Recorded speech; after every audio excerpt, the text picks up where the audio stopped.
Hello and नमस्ते सबैजनालाई। कस्तो छ तपाईँहरूलाई? सबैजना सन्चै हुनुहुन्छ होला सायद।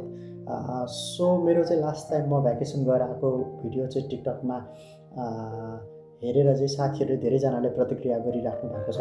सो मैले चाहिँ कतिपय साथीहरूको चाहिँ मेसेज जति पनि आइरहेको थियो त्यो मैले रिप्लाई गरेँ मैले भ्याउन्जेलसम्म, किनकि म पनि ड्युटीमा जानुपर्छ। सो आउनुपर्छ, त्यो माथि नेपाल र यहाँको टाइम डिफ्रेन्ट छ होइन, 4 घन्टा डिफ्रेन्ट छ।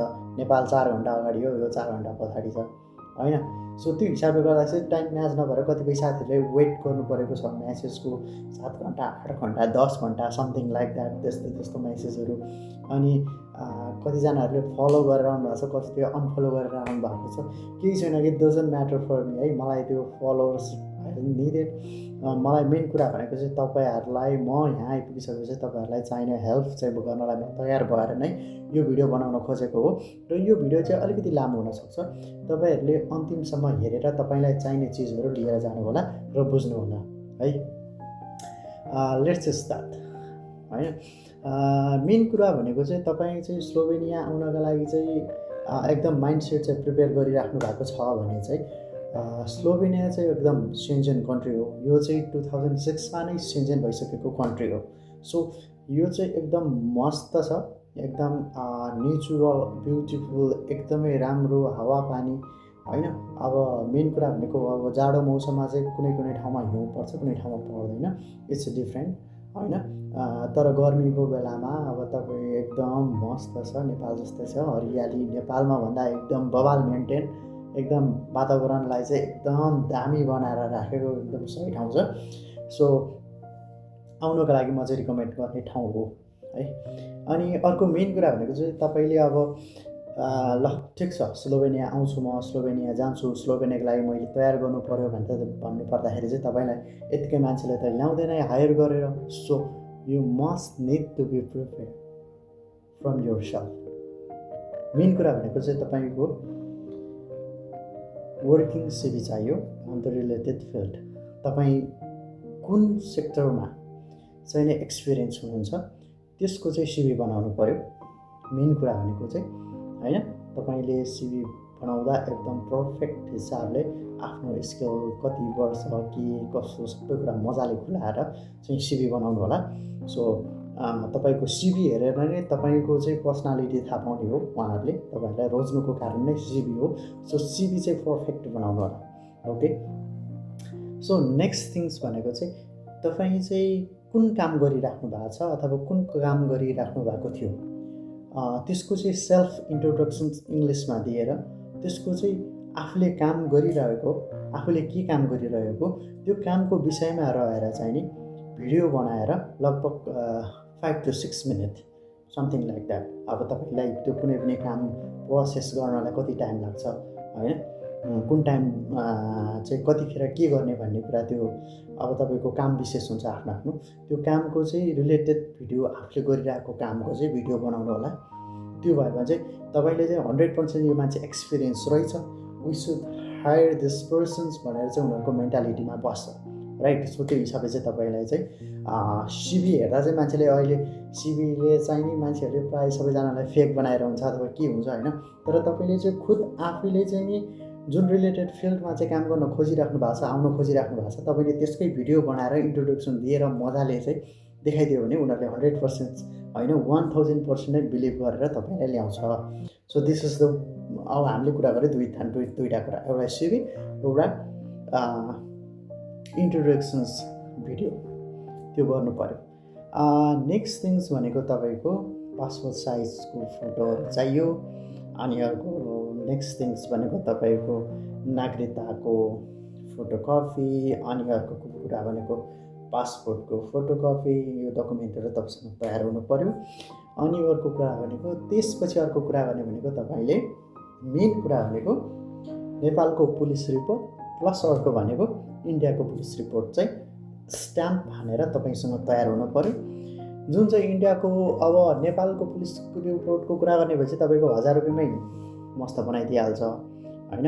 मेन कुरा तपाईँले अब त्यसपछि तपाईँले यो माथिको मैले भने जति सबै कुराहरू तपाईँसँग प्रिपेयर छ भने चाहिँ बल्ल तपाईँ चाहिँ एजेन्टसँग जाने हो, कन्सल्टेन्सीसँग जाने हो, कोसँग सम्बन्धित छ, को मान्छे भरोसा छ, को मान्छेसँग चाहिँ त्यो क्यापेबल छ कि तपाईँलाई पठाउन सक्ने त्यो मान्छे चाहिँ चुज गर्नु पर्यो।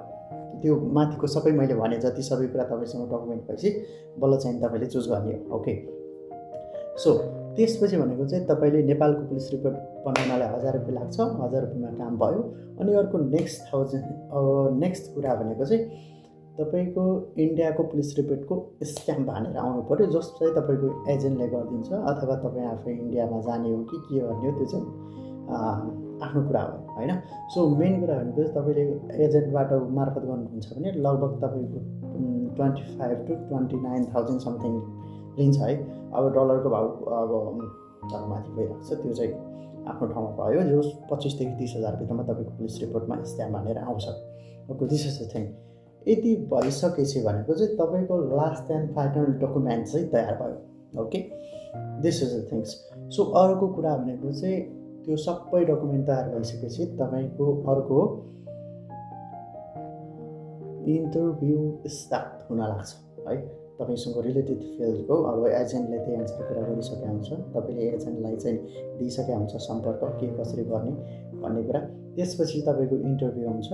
इन्टरभ्यूमा तपाईँलाई त्यस्तो केही नयाँ क्वेसन्सहरू केही सोध्दैन। मेन कुरा भनेको तपाईँको रिलेटेड फिल्डसँगै सोध्ने हो। तर यो must need to be prepare है। इङ्ग्लिस चाहिँ चाहियो, इङ्ग्लिसमा इन्टरभ्यू नै दिने हो हामीले, नेपालीबाट हिन्दीबाट दिएर भएन होइन। सो मेन कुरा चाहिँ इङ्ग्लिसबाटै उनीहरूले सोध्ने हो, आफूले पनि इङ्ग्लिसबाटै आन्सर दिने हो। सो इङ्ग्लिसको लागि चाहिँ हल्का प्रिपेयर गर्नु पऱ्यो होइन।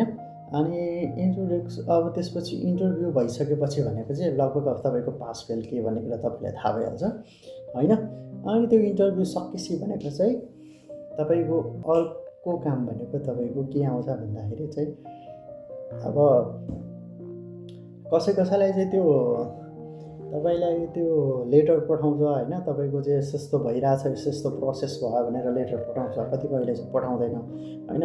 अर्को कुरा भनेको मेन कुरा भनेको चाहिँ त्यो लेटर सेटर भनेको आफ्नो ठाउँमा छ होइन, केही फरक पर्दैन, त्यो लेटर आयो नआयो केही फरक पर्दैन। अर्को मेन कुरा भनेको चाहिँ वर्क पर्मिट।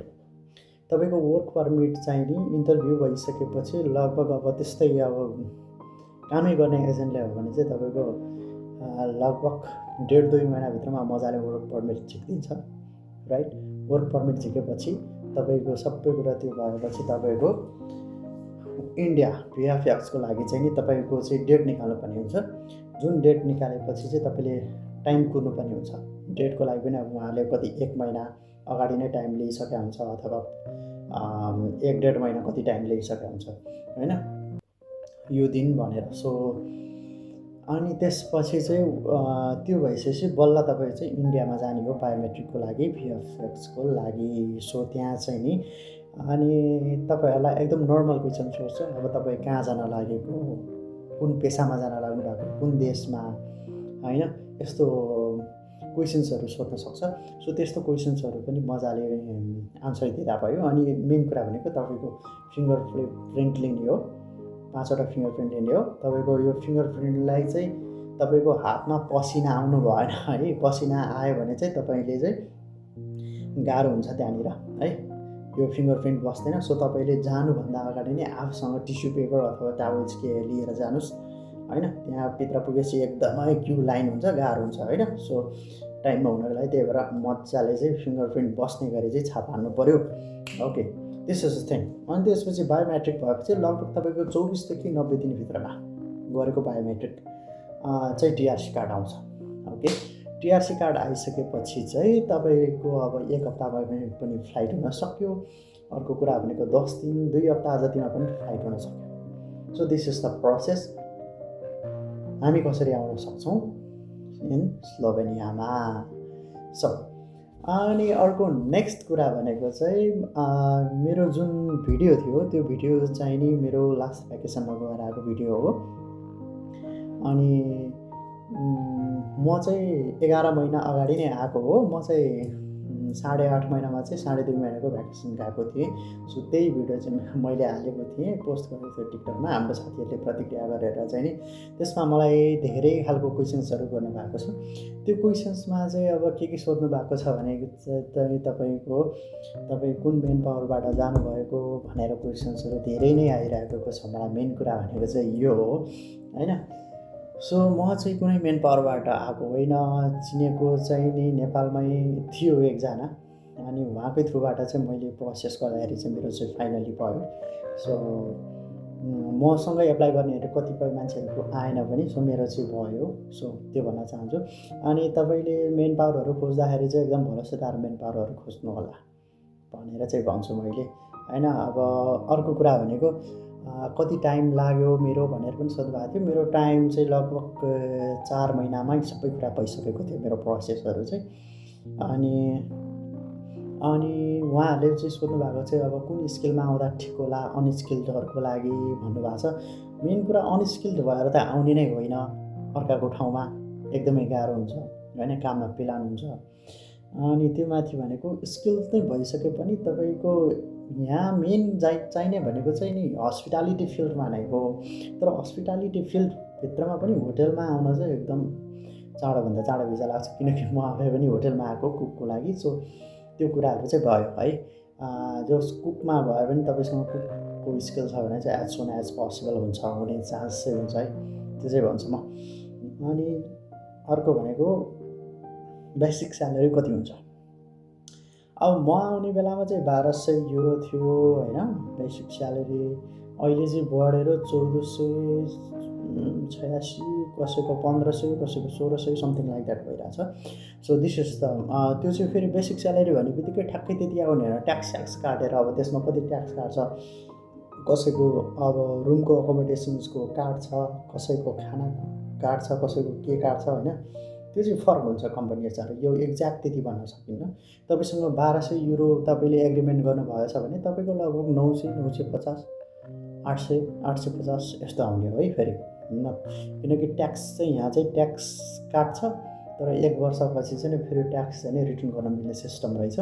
सो मेरो पनि अब 1 वर्ष हुनेवाला छ, अब 1 महिनापछि, यो आउने मेमा।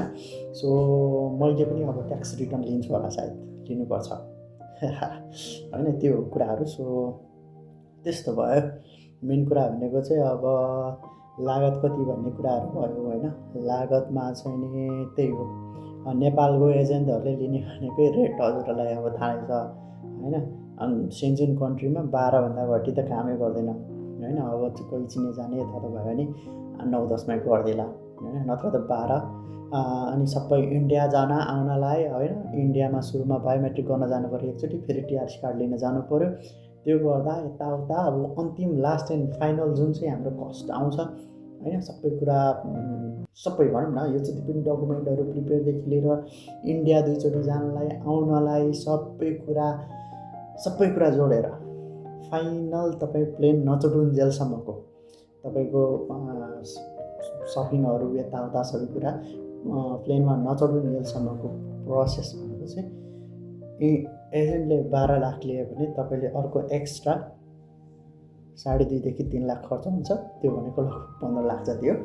So it's up to you है। अब तपाईँहरूले कति खर्च गराउने, कतिपय मान्छेले आफूले आफ्नो तरिकाले खर्च गर्न सक्छ, होइन। सो त्यो कुराहरू हो। सो यही नै भन्न चाहन्छु, स्लोभेनियाको लागि चाहिँ यस्तो हो प्रोसेस गाइजहरू। सो तपाईँहरूलाई मनपर्छ भने यो भिडियोलाई लाइक, कमेन्ट, सब्सक्राइब, सेयर गर्नु होला। र अझै पनि यो बाहेक अरू महत्त्वपूर्ण क्वेसन्सहरू छ भने तपाईँहरूले मलाई क्वेसन्स गर्नु होला। सो मेन पावरको बारेमा चाहिँ if something possible from my side, म तपाईँहरूलाई हेल्प गर्न तयार छु। लेट्स सी है त। अब जस्ट कमेन्टहरू गरिराख्नु होला, मेसेजहरू गरिराख्नु होला है त।